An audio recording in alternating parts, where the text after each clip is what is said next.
Day 3 of the Madlanga Commission of Inquiry continued with explosive testimony from KZN Police Commissioner Lt General Mkhwanazi. 7 starting from 252. You deal from page 252 with a heading, with a subject that you had, historical interference with the criminal justice system. Would you take the commissioners through that aspect of your testimony? Commissioners, when I spoke on the 5th of March 2025 in Parliament, I made a reference to the experience that I had from 2011. And what I see happening right now, it takes me back to 2011. And that makes me realize that, I cannot just sit back and allow the irregularities that were happening in 2011 when I was the acting national commissioner to repeat itself, because it's going to become a culture, it's going to be embedded in how the justice system works in this country. Therefore, the citizens are not going to be safe. I've seen it in 2011, and it's happening again. As I said, commissioners, when you look at my profile that I presented on the first day, that I joined the top management structure of the South African Police Service in 2011, when I was appointed as an acting national commissioner, appointed by President Zuma at the time. I must indicate that when I was appointed, the person that was the Minister of Police was Minister Mthethwa, Nathi Mthethwa. He was the Minister of Police. At that time, when I was appointed, the South African Police Service were always in the media regarding the activities at crime intelligence. Lieutenant General Mdluli was in the center of that. So there were two matters that were always in the media. Was about the death of a murder incident that happened in Vosloorus, as well as the corruption within crime intelligence secret fund account. I think that's where the name slush fund came from. The secret fund account that I spoke about earlier that must be accounted for the Joint Standing Committee on Intelligence. It was misused. When I came in, there was already, General Mdluli was already suspended. And he was suspended by General Lt at the time. That suspension was regarding the murder incident that happened in Vosloorus. When I came in and I asked the management about the status of the criminal case that I'm told is registered against General Mdluli, which involves corruption of crime intelligence secret fund account, I was informed that there was no disciplinary steps initiated yet at the time. So I directed that we must initiate the disciplinary steps against the second charge, which is corruption. I brought General Mdluli to brief him about it, and I appointed an investigating team to investigate, and in the concluded investigation, we are about to subject General Mdluli to a disciplinary hearing.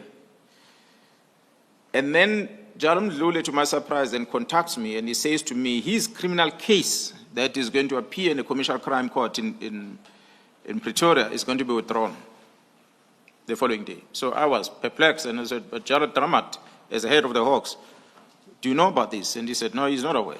And indeed, commissioners, when the matter appeared in court, the matter was withdrawn.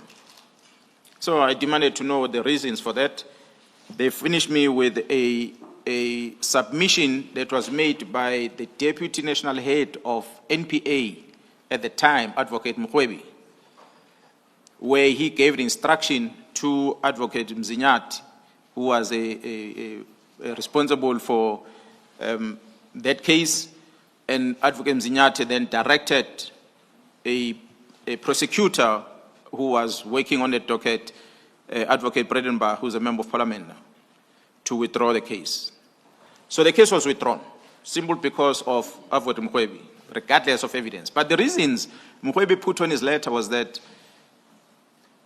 the arrest of Mdluli or this case being placed on the roll, it is not the responsibility of the SAPS, but it is the responsibility of the Inspector General of Intelligence.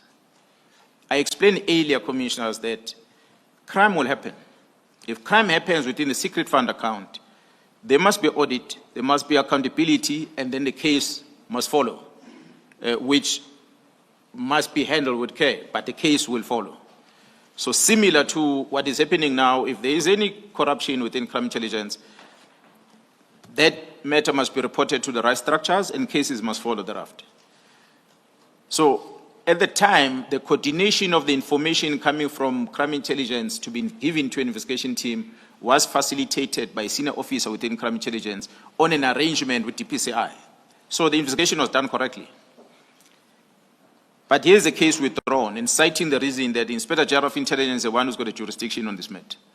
So I took the case docket from court and I stopped the disciplinary matter. I channeled both of them to the Inspector General of Intelligence. The Inspector General of Intelligence is a late advocate, Radebe. She worked with an advocate that is currently, or is not within Inspector General now, but she's practicing. I gave both of them the letters, these cases, departmental and criminal. And I received a response from Advocate Radebe, the Inspector General, on a disciplinary matter, where he says, charge the CFO, was Major General Lazarus at the time, charge the CFO and not Mdluli, because it's a CFO that knows how to manage the secret fund account, and he used that to benefit Mdluli. Mdluli didn't know anything about it. So Mdluli is clear. So this is in black and white I received.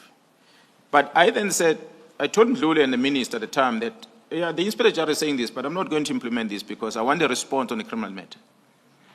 Imagine me uplifting Mdluli's suspension, he comes to work, and the very same Inspector General says I must take the case docket back to court and Mdluli must go and face a criminal case while he's back at work. It's going to look bad for me, not good governance. So I said, I'm going to wait until I get the second response. The second response came on the phone call. Inspector General said, please come, bring that letter I gave you because I want to withdraw it.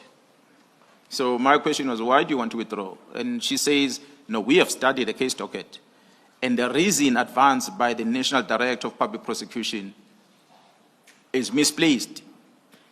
We as Inspector General are not responsible for criminal investigation, but our investigation results into us producing reports to Parliament, Joint Standing Committee, not to take it to court. So this case, Mdluli must go and answer in court. So I gave her that letter. She withdrew it, and she wrote me a new letter to say Mdluli must go and face his music in court. So I then said to Judge Drama, DPCI, send the case back to court. And I called Advocate Jiba, Nomgcobo Jiba was the acting national director at the time of prosecution, and I informed her, I said, your deputy withdrew this case in court. I want you to now attend to it because you are the head of the NPA. And she said she's in China at the time, I must send it back to Mkhwanazi. And then I told the disciplinary team that continue with the disciplinary case on Mdluli. But now, to my surprise, Commissioners, that Advocate Mkhwanazi wrote a second letter. And he said, I'm the National Prosecution Authority, we're working independently. I've taken a decision on this matter, therefore it's final, closed. That's how that case of Nhlanhla Mkhwanazi died, by the signature of Advocate Mkhwanazi at the highest office of the NPA. So he killed that case like that. I'm glad now he's resurfacing against that corruption case. But it should have been dealt with then. But we had the players of Advocate Mkhwanazi in the highest office of the prosecution who decided, don't charge Mdluli. As I said, Commissioners, when you do something that is bizarre, you make me to start asking questions. So I started asking questions as to why is this behavior? So as I was digging more, I started seeing a different picture, which maybe I might reflect to later. But the details of this thing I'm talking about is in the affidavit that I deposited at Zondo Commission. Feel free, it's annexed, I think here, SC. MK22, General. Yeah, MK22. You'll be able to read it because it's got details. It's quite a lengthy affidavit that I deposited about my experience at crime intelligence in 2011 to 2012 when I was acting, and how the secret fund account was misused by the players within crime intelligence that are still there today, that are fighting Khumalo today. They were there then, they are still there today. So there's never been any cleansing of crime intelligence, which is something the commission, I would want you to pay attention on it. But this issue of Mkhwebe to suddenly shut down the criminal investigation, which was a concern to me, and on it, while we are continuing with the departmental matter, after having received this letter from advocate to say Mdluli must go to court, I received a phone call from the same Inspector General of Intelligence when I was driving home. She said, I must come back and bring back that decision, the final decision she made about the criminal case, because she has risked her career with making that decision of saying Mdluli must be charged. She wants to withdraw that letter. So when I asked her, but why you want to withdraw the letter of a criminal case? You've read the case and you wrote to me and you say, Mdluli must go and face the music. Why do you want to withdraw it? And she said, no. It's my career now in line. So I need to withdraw that. I made a wrong decision. I should not have said Mdluli must be charged, which means she touched the wrong people in the higher echelon of maybe within the police structures or in government that did not want Mdluli to be charged. And I refused to come back and withdraw the letter. And then I received a phone call from the Minister of Police, Nathi Mthethwa, commissioners. I went to his residence in Waterkloof. And when I arrived there, the Inspector General is sitting on one side of the table, Mr. Mthethwa is sitting on the other side of the table. The minister says to me that I forced the Inspector General of Intelligence to write the letter that says, Mkhwebe is wrong, this matter must go to court. She said, I forced her. Then I told her, I said, no, Minister, Advocate Radebe is an old woman. She's an advocate. How can I point a gun at her and force her to write a letter? Besides, when this letter was written in her office, and she actually is not the author of the letter. The author of the letter is Advocate J. Governor, who is an experienced prosecutor person who's working in that office. She's the one that drafted the letter, not you, not the Inspector General of Intelligence. The minister didn't want to hear any of that. A simple say, must stop prosecuting Mdluli, or must stop disciplinary case against Mdluli. Now, if we talk about political interference, that was the worst I've ever experienced. At that time, Commissioner, I come from the specialized operation. The only thing I know is to chase criminals. And I'm promoted to become the acting National Commissioner, and I'm confronted with this in front of me. And I said, but this is not what I signed for when I joined the police. This can't be right. The minister can't give me these instructions. Then I said to the minister, maybe you brought me into this position and you thought you were going to use me as a pawn because perhaps of my age or whatever, but you are wrong. I'm not going to do that. If you want me to stop charging Mdluli, you must put it in black and white. And then the minister said, no, Inspector General must give something in writing to the National Commission to stop this investigation. Inspector General said, no, come with me to my office so I can give you a letter. In the light of Mr. Mkhwebe's final decision, was there an ongoing investigation? It stopped there, Commissioner. I'm told that case started again afresh. So I don't know what's the status of it. I don't know who's handling it, but I've heard that it has started again. But that time, that's where it died. I'm asking in the light of you saying the minister said stop the investigation. Well, it stopped because the case could not be enrolled in court because the second letter of Mkhwebe that says stop. And after that, Advocate Bredenbach left NPA and became a parliamentarian. Maybe she will come here and tell you what happened because she's the one who was handling that docket. I don't know the details within NPA, what politics was happening there. But I believe that is one of maybe the things that might motivated her to leave NPA. I do not know. But I'm talking about experience I had was that Mkhwebe had written a first letter and referred to the Inspector General. Inspector General responded back and said, this is not my terrain. And Mkhwebe wrote another letter and say, my final decision. And that was the end of that case. But coming back now to the stopping of a disciplinary part, because although they are saying this in court, but disciplinary is within my control, I'm not going to stop it, not unless they write to me and they say I must stop. Inspector General, remember I said, Commissioners, is the one who have an oversight role within the 6-rand fund account. So what she says to me in black and white, I must believe it because she's the one who's responsible for monitoring the abuse of this fund and whether it is used according to the rules set out within the intelligence space. So before I left with her to the House, I told the Minister that I'm done acting. If you think me being the acting National Commissioner, I must now bow down to the wrong illegal instructions that you're giving me.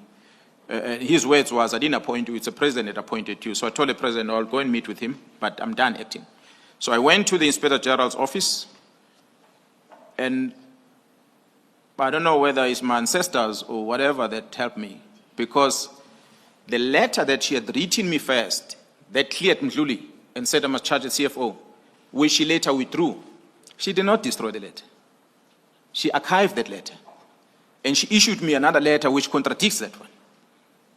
Remember, the first letter said Mdluli is clean. Now that she's giving me another letter that talks about the case, she's saying, no, Mdluli is not clean. He must go to court. So those two letters are contradicting each other. But instead of destroying the first letter, she didn't. She archived it, and she withdrew that from the archive. She gave it to me. So I took that and I walked, contacted the President, and I told the President, I'm done acting. Then the President said, no, I'm going to get someone. And I went to meet management. I told all the generals, I said, prepare your exit, because whoever is going to come is going to deal with you harshly. And indeed, that's what happened, Commissioners. The General Pierre was appointed, and I was made to go and sit at home in Montana for the whole year, which was fine. I noticed that it's a good few minutes after 1. Yes, Chair. Advocate Sillo, Absolutely. I understood this to be an introduction to a point that what used to happen is still continuing. Between you and the General, you may want to discuss whether we want to go into this much detail on In fact, on the point. not, Chair. But my assessment is actually he has delivered his message. His intention, in terms of the statement, was to indicate that whatever political interference he references now is not a new occurrence in his personal experience. Yes. The detail of what he speaks to is that entire submission at MK22, and which is the detail he has gone into. It's not entirely necessary for your purposes. You can read it at your leisure. And after lunch, I think, General, would be ready to move on to the next point now. Or, yes. Unless you'd still want to touch on, to finalize anything of significance and insofar as historical interference is concerned. Basic, Commissioners, why I'm referencing to this as I attach on the annex is that the challenges that I highlighted in the media on the 6th of July, it was a history repeating itself to my assessment. And I said, it cannot be that I allowed the Mdluli era, the Minister Mthethwa era, and under President Zuma to happen like that it's happening again now, and I keep quiet. I have a responsibility to bring this to the attention of the executive authority and to Parliament. And in failing that, I was left with no choice to tell the people that employed me, which are the citizens of South Africa, that what's going on in our system. So that's where my submission is, and I invite you to really look at that lengthy affidavit I deposited at the Zondo Commission. Yes. Thank you, General. Thank you.